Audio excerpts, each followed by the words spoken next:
I'm going to lend you a conventional loan for $80,000. Then I'm going to get you a second mortgage for $10,000. Okay, and because the first mortgage is at 80% loan to value or less, there's no PMI. Okay, it's a way to get out of PMI. These programs used to be very popular.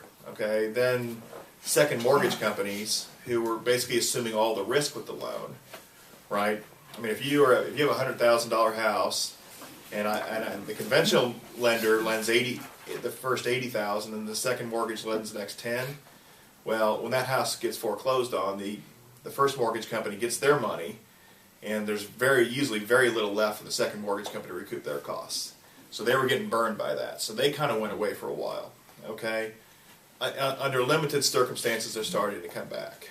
Okay, mainly the rule of thumb is second mortgages will not go above 85% loan to value. Okay, in some circumstances will go to 90.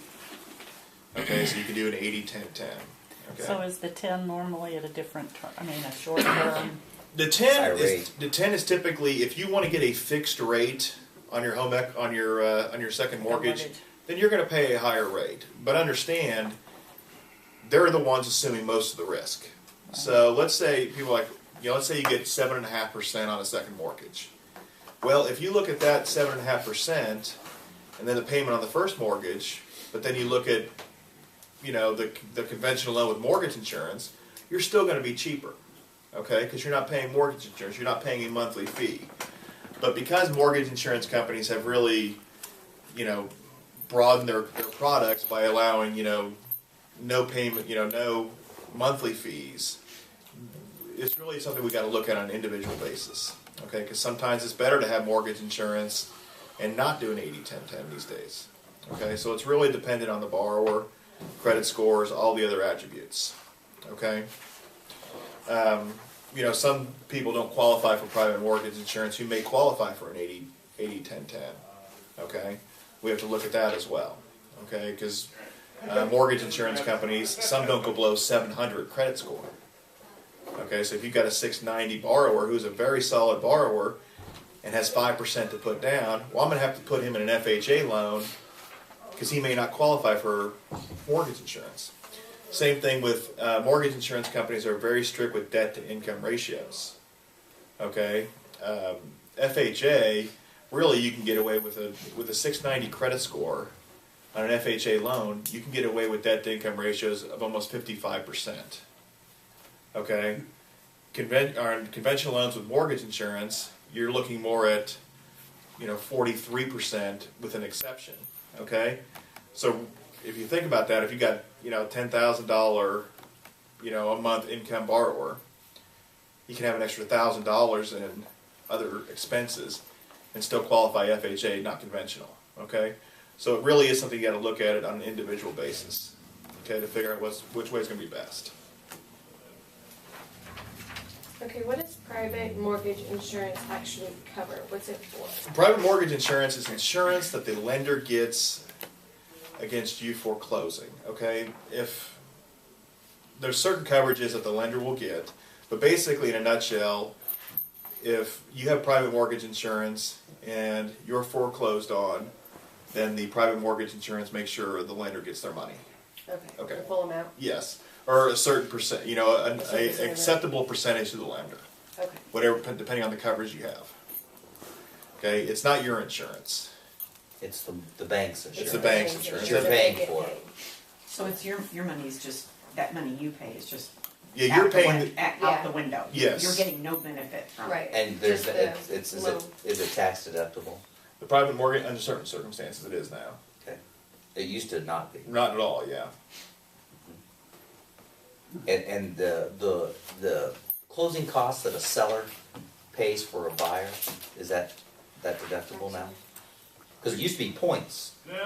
Interest rates. No, the closing cost that the seller pays the buyer, I would say, is not tax deductible. I mean, I'm not an accountant, but I would say absolutely not. Points used to be. I don't know if they still Discount are. points used to be, a discount point is what you use to buy your rate down, which is different from an origination fee, which is usually the same amount, which you pay just to have the privilege of your loan originated by the loan officer.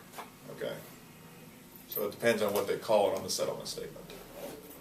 You just need to talk to, or have your clients talk to their accountant on whether or not points that are paid for by the seller for the buyer are deductible by the buyer. It's not necessarily by the seller.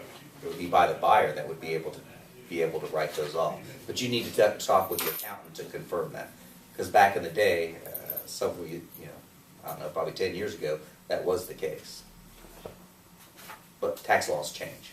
We have a CPA in our office, I'll ask him. Ask him.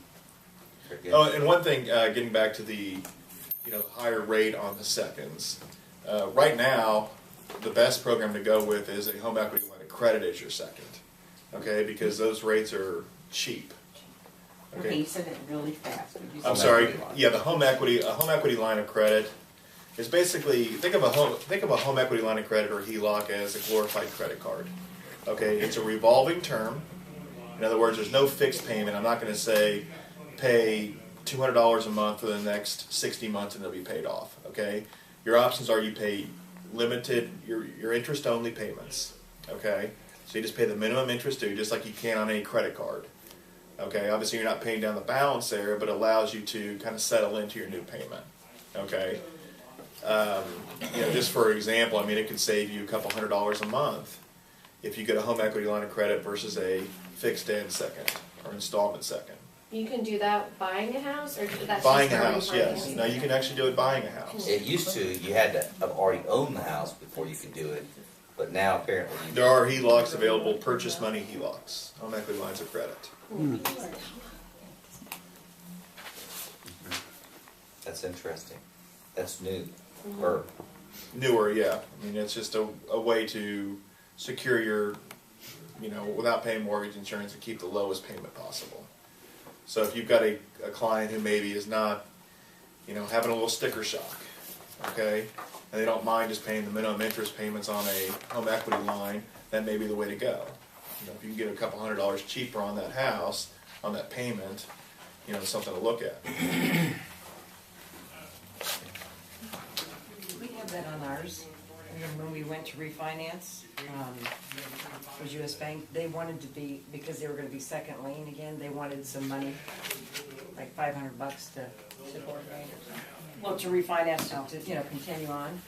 So You I mean think your home equity line of credit ran its course and they wanted money? Well, we refinanced, but yes, and then we switched companies, so that, because they were second lien, at first they wanted to be paid like $500 to take, not to be, move up to first lien, because they were second lien on the first Okay. financing, and they want to refinance with another company, they said, hey, we Because want they to- were losing their first lien position, Yeah. they wanted to, yeah. So they wanted like a fee of $500, but we got out of it somehow, my husband. Okay. But that's what happened. Well, I they imagine because they were bought out. losing, Yeah.